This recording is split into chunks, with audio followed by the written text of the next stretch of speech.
Welcome to As I Live and Grieve, a podcast that tells the truth about how hard this is. We're glad you joined us today. We know how hard it is to lose someone you love and how well-intentioned friends and family try so hard to comfort us.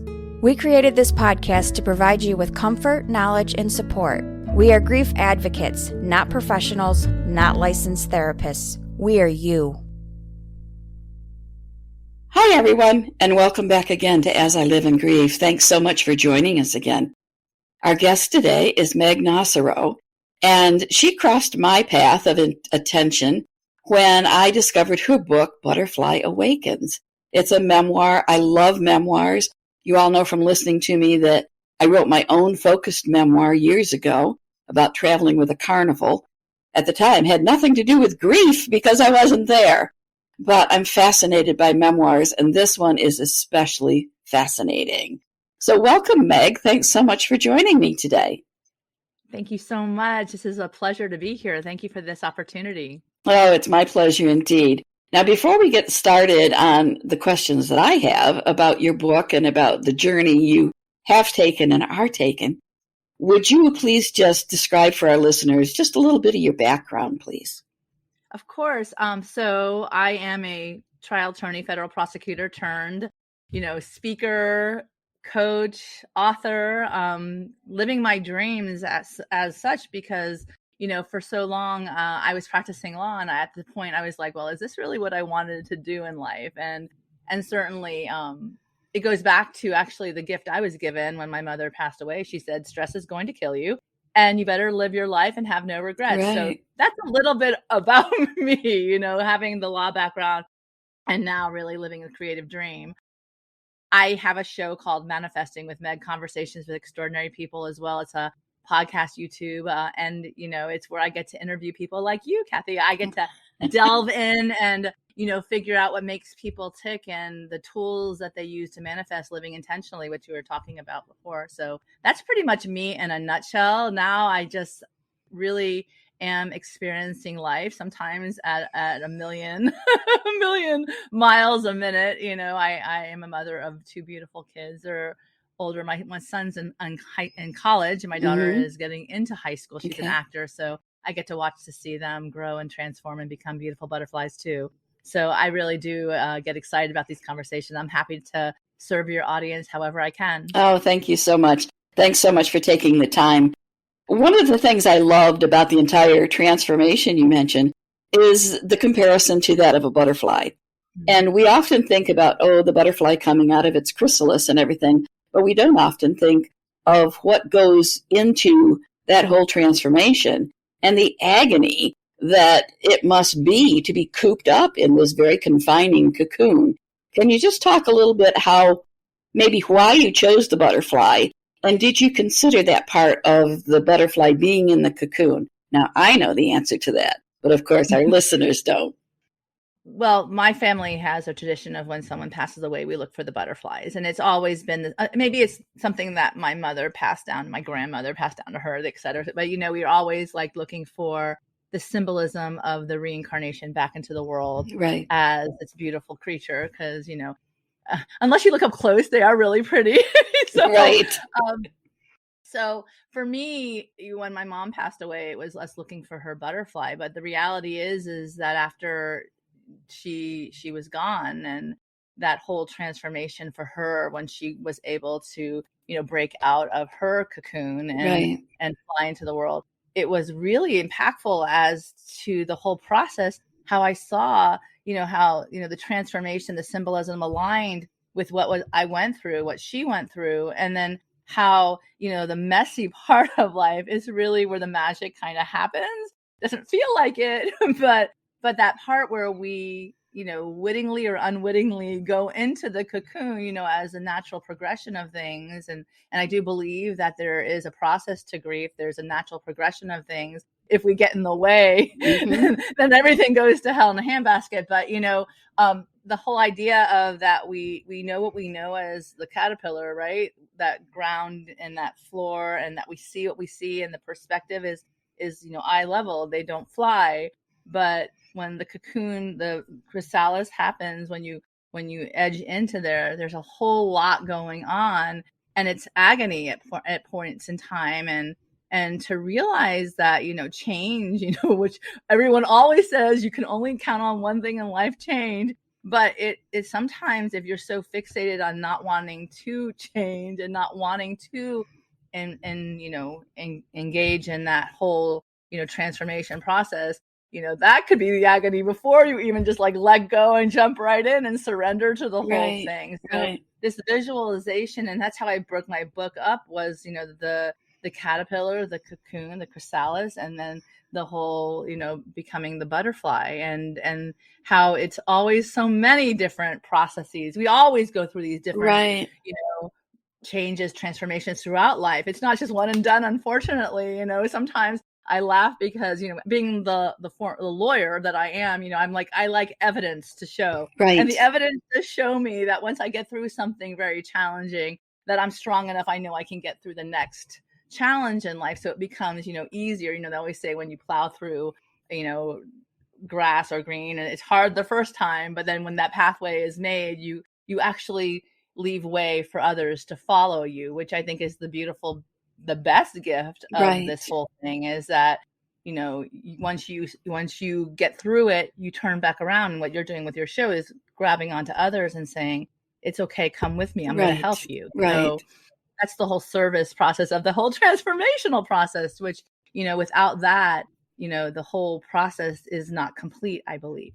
Right. And it makes so much sense, and your words are so eloquent. So clarify for our listeners, is it your mother that went through the transformation, or is it you, Meg?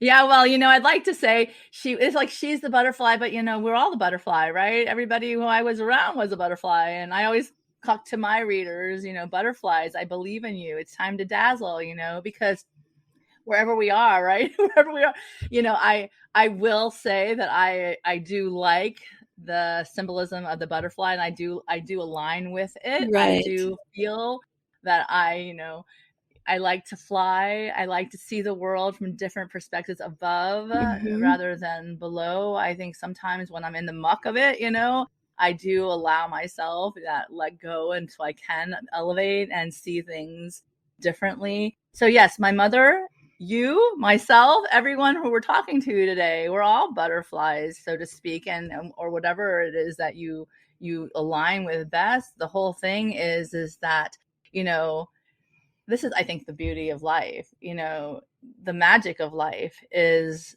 to embrace that beauty within you and see how it comes from you, once you allow yourself to go through those really hard things that we go through. Right. So let's break it down a bit. You lose someone that you love dearly, and they're gone. And you get past the calling hours, and you get past the funeral. And with a lot of work and a lot of luck, you get through all that paperwork that you have to do, because for a period of time after that loss, you're just in a robotic mode. There are things you must do. You have no choice. They must be done.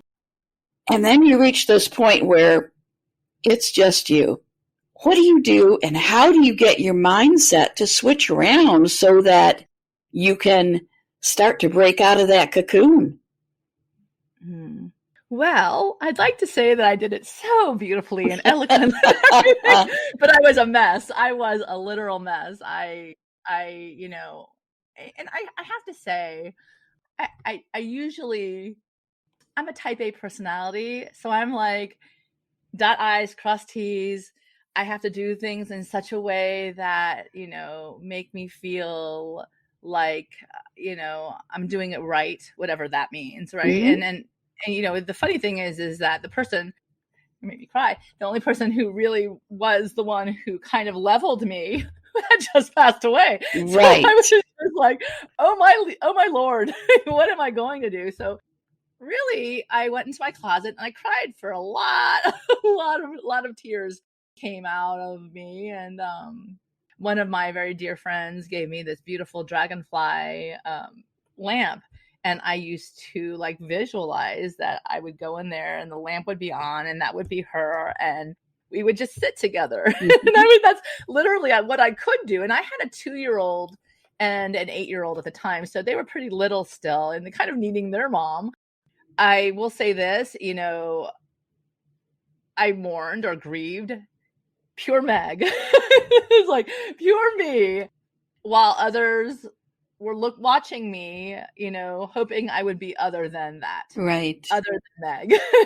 And, I shouldn't be surprised. I'm one of these dramatic people who, I love the theater. I love the arts. I love the creative style, so it shouldn't surprise me that I would fall apart the way I did, because in true dramatic fashion, Right. we break down before we Right. can build up again. Right. So I wanted to be stronger than I was, because everyone's telling, she wants you to live. She wants you to go on. She wants you to thrive.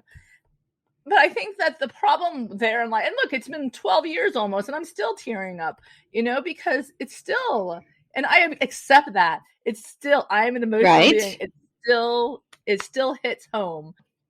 But the reality is that we're all going to mourn the way we mourn, grieve the way we grieve. And for me, it was show up, do my job, and then go home and fall apart. So that is what I did. That is what I did. And I didn't honor it at the time, and I felt bad, and I was beating myself up for it at the time. But, that's how I showed up. That's how I showed up until I could turn a corner where I needed help. I needed people to help me go through something that I had not been through before. And that kind of goes back to what I was saying at the outset.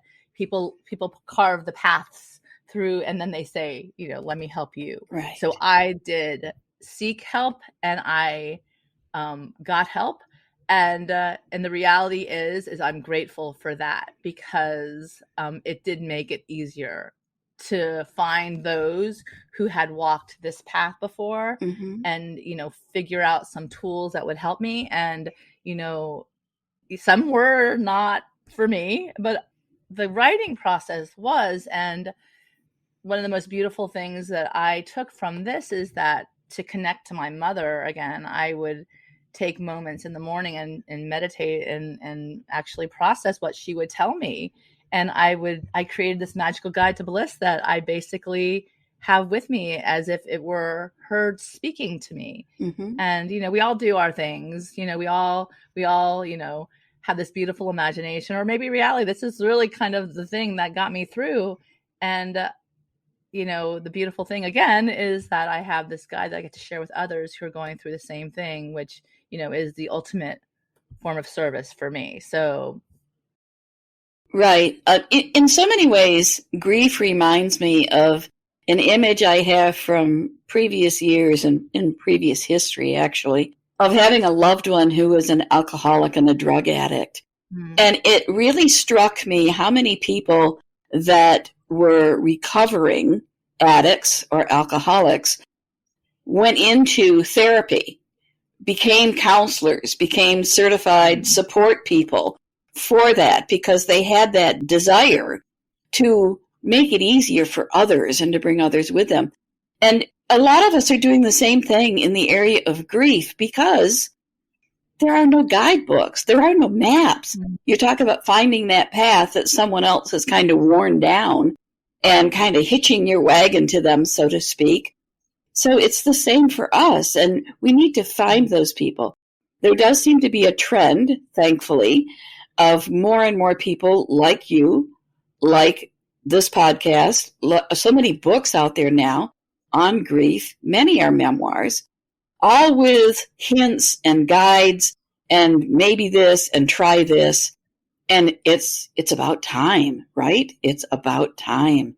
I know I was never prepared for grief. In fact, my parents, when my grandparents died, I was not allowed to go to the funeral home because my parents were protecting me. So I inadvertently did that with my daughters. I raised 2 daughters as a single mom. I did that with them. And I didn't realize until Stephanie, my older daughter, and I started this podcast, and she made a comment to one of our guests that she never went to calling hours until she was in her 20s. and she didn't know what to do. So thank you, Meg, and thank every guest we've had here for helping to wear down that path a little bit so that our listeners everywhere can have someone to align with, to someone to maybe say, oh, let me think about that. That might work for me. Now, you mentioned magical bliss. That just those two words themselves have such a magical tone. What is magical bliss? Oh, there's this beautiful mantra that I was given in one of the sessions that I went to, and it's magical work for magical pay, magical service every magical day. And it just turns the script onto how I see the world through magical lenses. Okay, so basically, what does that mean? I'm not a magician who just can conjure up something. Although sometimes the synchronicities that happen in life, the Jungian synchronicities, you're just like, wow, you're never going to believe what just happened to me, which I personally love to look for, because just going out into the world, just looking for others like you who shows up and maybe in my inbox, who crosses my path. I just sometimes I'm just like, oh my God, this is my life. That is exciting to me. Now, mind you, that was not something that I was fully aware of when I was really in the depths of depression and anxiety. Right. I will not say that is, but when my eyes could see again, let's say, or actually ready to bring it in, that consciousness, that's what I think is blissful. Having conversations like this, seeing how other people go about their lives and the laughter that it brings. Oh my God. If anything, I would say, it's funny because what is the happiness for anyone? Well, for me, it's just the laughter. I love to laugh. And I have to tell you, just being honest, I didn't think I was ever going to laugh again after my mom died. And I thought it was disrespectful, to her memory, that how could I be happy that, she's not here anymore. So for me, the gift was the okay to laugh again, it's okay to feel joyous again. It's okay to feel blissful again. So that's really magical that we're having a conversation right now around this, because in many respects, I wasn't sure it was going to happen. And I think that, and I'm going to be real with you, many times I didn't want to live. I just didn't want to be in a world where my greatest mentor champion was not. And I mean, sometimes, Christmas time or holiday time is wonderfully the two ends to the sword, so the bitterness of experiencing it without them, and then the joyousness as how we continue her legacy, or anyone's legacy for that matter, that have impacted us so greatly. And I think, going back, in time and thinking that, this would be where I am. I mean, I may have dreamt it, but the realities of this blissful, experience, continuing to search for. And I think that's what I am. It's a curious student of life. And I think that, once, this whole transformation journey, for me is over, I will hope to leave a legacy where I inspired others to get curious as to their dreams and to get, get excited about around their imagination and start playing in this world again. And, and you meet someone who might be different than you, always, get curious as to why they show up in your life, and how you can engage from that one point of, connection, which we all will find if we're looking for it. So, that is certainly what I get excited about. And, I always believe that the magic lies, perhaps maybe you don't know it at the time, but when you step back and you realize, that 6th grade separation, or maybe, that, someone else tells me about you. And then I'm just like, are you kidding me? I just the whole thing is just like this beautiful kind of, web of connection that we weave of beautiful hearts and light, that they say, instead of cursing the darkness, light a candle. Well, these are the candles. You are the candle. You are those people that they look for when it gets darkest. And I think that's magical. And in many respects, to be a part of that is very bliss filled. I get very excited about that. Do you kind of feel that your magical bliss was a gift from your mother then?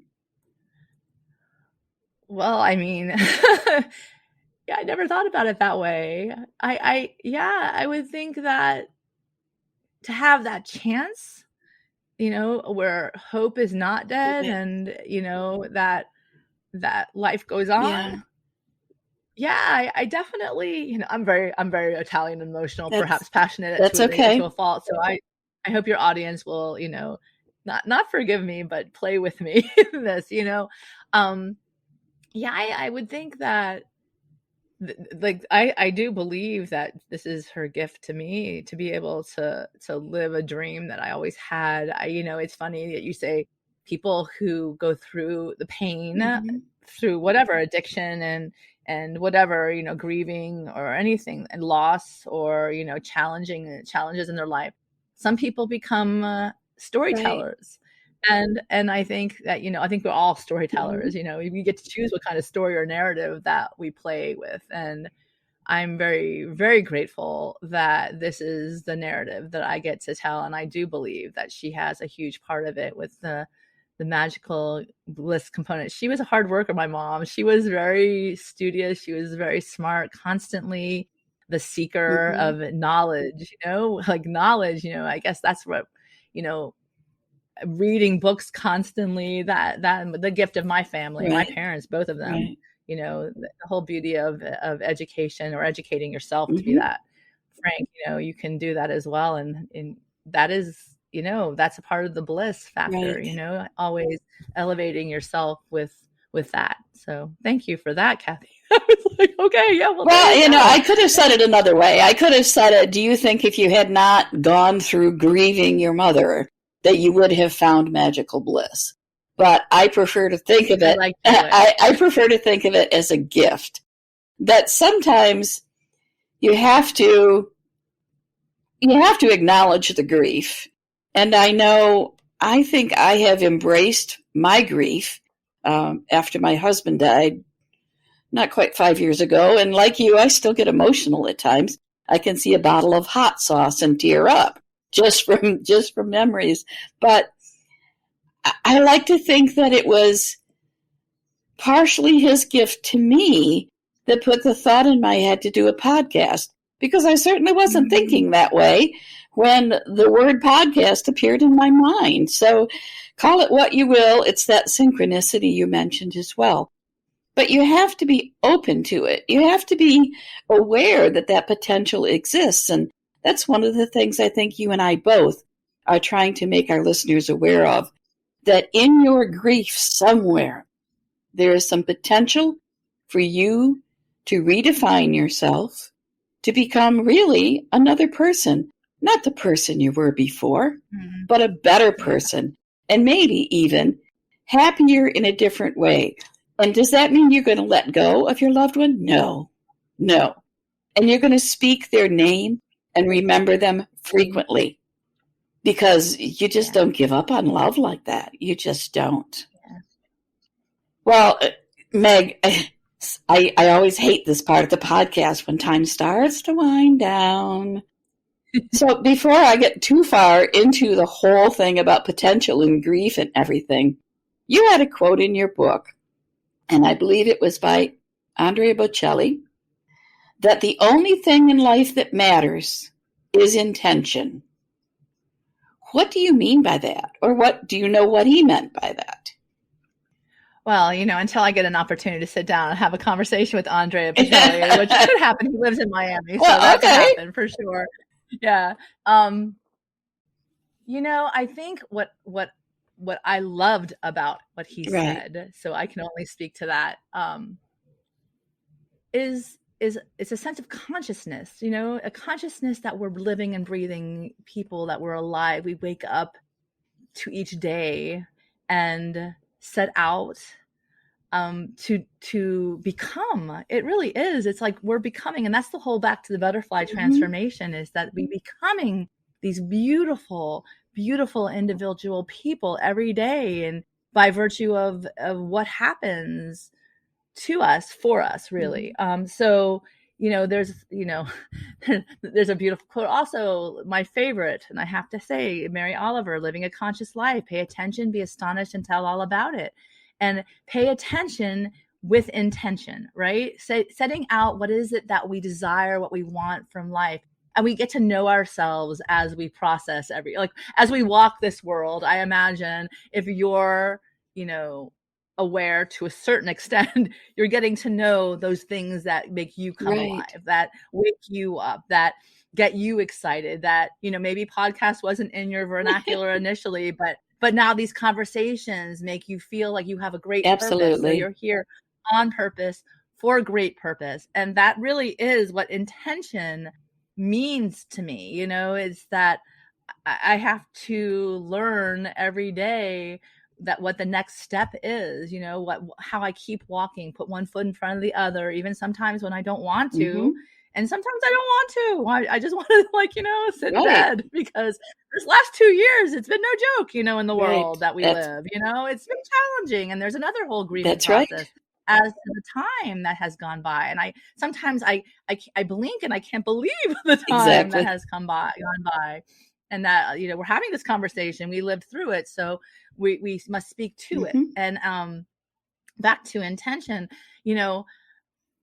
sometimes I'm oblivious and sometimes I'm so focused. And when I'm oblivious, I get to just experience the emotion. And when I'm focused, I get to experience the whole logical side of my brain. So, it's that whole balance, that dance between the two. So, with intention, we get to set out what we desire the most. And that's why we're here, to fill that cup and then pour over onto others. Beautifully said again. You have such an eloquent way of expressing things. Thank you so much. That was my last official question. I say official because you never know when another one might pop up. But before I sign off, I'm going to turn the mic over to you, Meg, and I'm going to let you speak directly to our listeners without me interrupting with questions or leading you in a certain direction. And just tell them everything that you've been up to and what they might find if they check you out. Well, I want to thank you very much for this opportunity again. This has been delightful. You are delightful. And I love that you've given me the magical bliss of my magical season of December. Thank you. I have 3 books. My first one is The Magical Guide to Bliss. It's a guide, 366 days of the year, that'll take you through opportunities for you to start getting inquisitive as to your own life, what your great purpose is. Then I wrote a book called Sparkle and Shine. It's 108 mantras, kind of a tool to get your mindset in a different place. If you need a paradigm shift, perhaps, to start, setting out positive brain waves, out into the world, like these I am statements that, empower us rather than deplete us. And then, of course, Butterfly Awakens is my memoir transformation through the grief, where I get to tell the story of how I was going through my own transformational process. That once, so many times after, and now I just got back from a beautiful Her Spirit Summit in Santa Fe, New Mexico. First time I've been there. For me, it's so interesting because St. Francis of Assisi always shows up, and he was right there and like, make me a channel of your peace. And honestly, that is the guiding light that kind of brings me out, is like, how can I be a peacemaker? How can I be a seeker of peace? How can I be a person of connection, finding that place of understanding as well? And I pitched my screenplay. I got my log line, and I'm playing with that whole world as well. And then, of course, my great big dream is to put it out in a Broadway musical, because that is where my heart lies. Wow. And it's funny, to your point, when you said that you didn't bring your children to the wakes. We did go to the wakes as young children, and my young sister Amy, when my grandfather died, which was the first passing that I recall very well, she went up to his casket and sang "The Sun Will Come Out Tomorrow" from Annie. So that literally is where I lie. It was, it's a beautiful memory for all of us, because we all remember Annie aligned with my grandfather. And the whole idea is that, there will be another day and there'll be another sunrise, and which goes to this other thing I'm working on. I'm writing a novel about this. It's called The Sunrise of My Soul's Bliss. So, I'm back to that whole, the sun will come out tomorrow, if you get through get through the day and grab on to whoever can help you, walk yourself if you're having a hard time, Right. as well. And then you can find me also, like I said before, my Manifesting with Meg podcast and YouTube channel, and a lot of my guests give a lot of their inspirational quotes and their insights and their tools to manifest magic. So yeah, that's me. And I also have a show called Amazing Authors on Instagram Live as well, where I get to interview people who have joined the publishing process, and what they bring to the world. Those wonderful stories you're talking to, people being vulnerable with their life to share that with others. How exciting. You are a fascinating person, and I'm so happy, Meg, to have connected with you and now have you in my network. Thanks again for taking the time. I know you're a busy lady, but we appreciate it so, so much. Well, I really enjoyed it. Good. Thank you. Okay, listeners, it's that time again. Maybe you're at the end of your commute. Maybe you drove around an extra block so that you could hear the end of this podcast. Thanks for staying with us. I hope you have really absorbed a lot of what Meg has said today, because it's fascinating. We will look for your movie, Butterfly Awakens, or at least based on the book. We will also look for that Broadway show. And I'm not that far from New York City, so when it hits Broadway, I'm going. Anyway, listeners, take care. A new year is right around the corner. Listen to your grief. Consider the potential that might be in that grief. Take care of yourself, and we'll catch you again next week as we all continue to live in grief. Thank you so much for listening with us today. Do you have a topic that you'd like us to cover, or do you have a question from one of our episodes? Please email us at info@asiliveinGrieve.com and let us know. We hope you will find a moment to leave a review, send an email, and share with others. Join us next time as we continue to live and grieve together.